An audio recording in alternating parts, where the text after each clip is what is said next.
شهر كتير مهم في حياتنا، هو شهر رمضان، شهر الرحمة والمغفرة، شهر العتق من النار.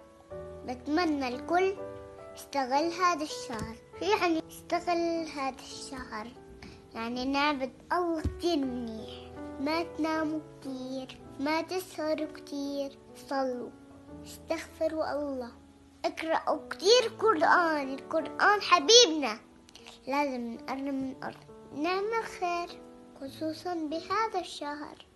إذا ما عملت خير متى راح تعملوا الخير؟ هذا الشهر حبيبنا، لازم كمان ما ننسى صلاة الأرحام في هذا الشهر الفضيل. فكروا في رمضان، شوفوا محلى أجواءه.